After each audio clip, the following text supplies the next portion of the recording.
I once watched a guy skip several $1,000s worth of gold coins into the Pacific Ocean like they were just flat pebbles. He was a high-flying tech executive, a genuine genius who'd patented parts of the Wi-Fi technology we're all using right now. He'd pull out bricks of $100 bills just to show them off, and if he broke a $500 lamp at a hotel, he'd hand the manager $5,000 just to say, "Get out of my face." I was standing right there, and I remember thinking, man, if I just had a tenth of his brains and a slice of his bank account, my life would be perfect. Most people never realize this about themselves, but we're all walking around with a massive lie in our heads. The idea that doing well with money is about how smart you are. A few years later, that same genius was completely broke. He had the math, but he didn't have the behavior. And that's the scary thing. Most people don't have an income problem. They have a behavior problem dressed up as an income problem. If you think more money solves everything, you're missing the one part of the equation that actually determines if you'll ever be free. By the end of this video, I'm going to give you a simple, one-question operating system for your brain that will save you more money than any budgeting app ever could. Meet Kevin. Kevin makes $60,000 a year. He's a smart guy. Every month he tells himself, next month I'll finally start that savings account. Then payday hits. Then that Amazon sale drops. Then dinner with friends happens.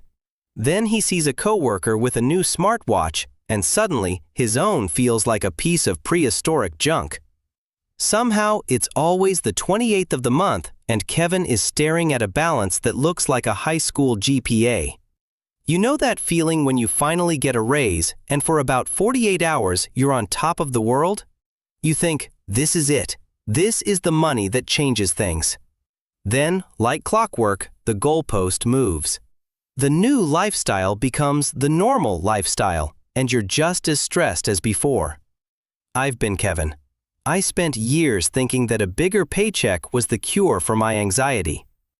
Most people never realize this, but money is less like math and more like a mirror. It reflects your insecurities, your ego, and your past. Your income determines how much money enters your life, but your behavior determines how much stays. And that brings us to something that sounds impossible: how a janitor managed to outperform the best minds on Wall Street. Imagine sweeping floors at JCPenney for 17 years. Imagine fixing cars at a gas station for 25 years. You hitchhike to work to save a few bucks. You watch customers drive off in cars that cost more than your house.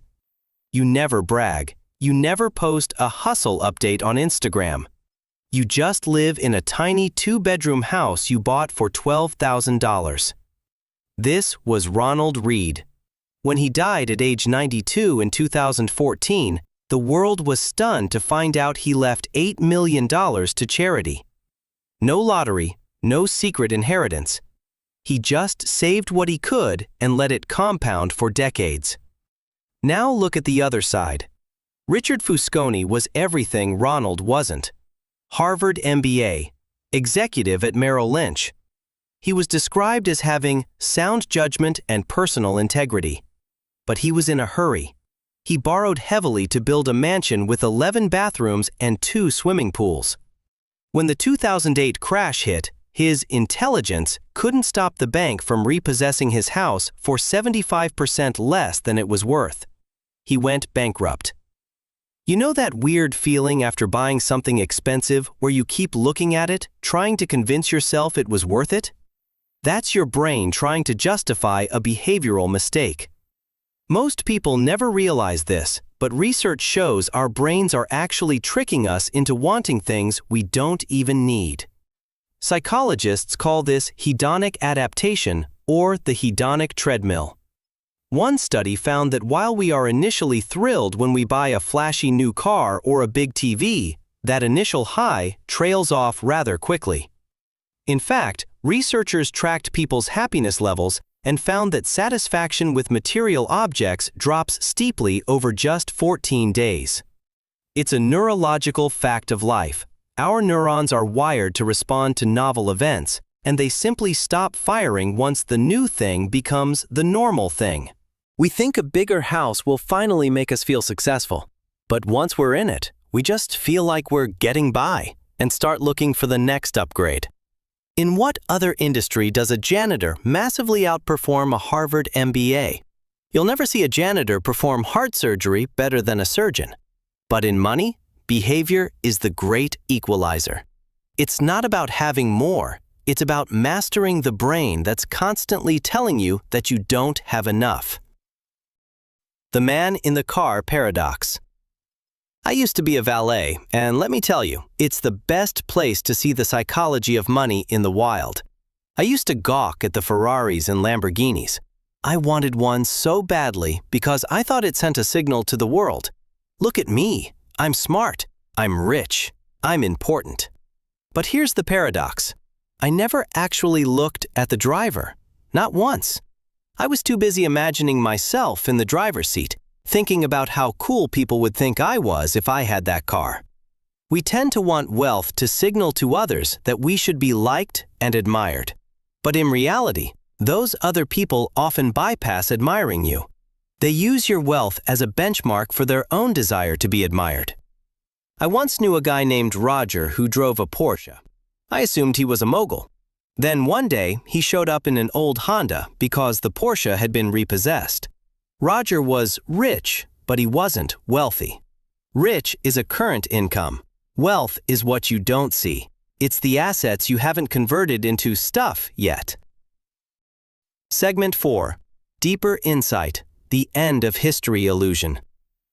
Most people never realize this, but research shows that from age 18 to 68, we consistently underestimate how much our personalities and desires will evolve over the next decade. This is why people pay good money to get tattoos removed that they paid good money to get when they were 19. Psychologists call this the end of history illusion. We all walk around with this subconscious belief that our personal history has finally come to an end, that we have just recently become the person we were always meant to be, and will stay this way forever. This creates a massive problem for your money. How can you make a 30-year financial plan when you're basically making decisions for a stranger? If you build your life around an extreme, like choosing a career solely for the money, or choosing a life of poverty-level simplicity, you are setting yourself up for massive regret when your goals inevitably shift. The lesson? Worship room for error. Don't lock yourself into extreme financial positions that leave you no choice but to be miserable if your desires change. Instead, aim for balance at every stage. Moderate savings, moderate free time, and moderate time with people you love. It gives you the flexibility to detonate a plan that no longer works and move on without your whole world collapsing. Because if there's one thing you can count on, it's that the you of 10 years from now is going to want things you haven't even thought of yet. And that brings us to the most powerful force in the universe, something that works best when you give it enough time to survive your own changing mind. Segment 5. The Compounding Secret. If I ask you to calculate 8 plus 8 plus 8 plus 8 plus 8 plus 8 plus 8 plus 8 plus 8 in your head, you can do it in a few seconds. It's 72. But if I ask you to calculate 8 times 8 times 8 times 8 times 8 times 8 times 8 times 8 times 8, your head will explode. It's over 134 million. Our brains are built for linear thinking, not exponential thinking. This is why we almost always underestimate the power of compounding. There are over 2,000 books written about how Warren Buffett built his fortune. They talk about his strategy and his mind, but almost none of them are titled, "This guy has been investing consistently for 3/4 of a century." Buffett's net worth is around $84 billion. But did you know that over $81 billion of that came after his 65th birthday? If he had started investing in his 30s and retired in his 60s like a normal person, his net worth would be around $11.9 million. His skill is investing, but his secret is time. Good investing isn't about making the single best decision. It's about consistently not screwing up for the longest period of time. Survival is the only thing that matters in the end. Segment 6. The Big Reframe. Wealth is freedom. This is the part you might want to send to that friend who's always trying to look like a boss on Instagram. Savings is just the gap between your ego and your income. The highest dividend money pays is control over your time. The ability to wake up and say, I can do whatever I want today. That is the highest form of wealth. A little bit of wealth means you can take a few days off when you're sick. A bit more means you can wait for the right job instead of the first one you find. Money's greatest intrinsic value is its ability to give you control over your life. I once took a high-paying job that I hated, thinking the money would make me happy. I realized very quickly that doing something you love on a schedule you can't control feels exactly like doing something you hate. Segment 7. Your new operating system. You're not a spreadsheet. You're a person, an emotional, slightly irrational, beautifully complicated person. We're all newbies at this game. The modern financial system is barely a few decades old. We're all just winging it, trying to make decisions that make sense to us in the moment. So, here is your new operating system. Before you buy anything this week, ask yourself one question. Am I buying this because it improves my life, or because I hope someone else notices? That single question has saved me more money than any budgeting app ever could. Because remember, money doesn't change who you are. It simply gives your habits a louder microphone. Your income determines how much money enters your life. Your behavior determines how much stays. Be a little more forgiving of yourself when things go wrong. Be a little more humble when they go right.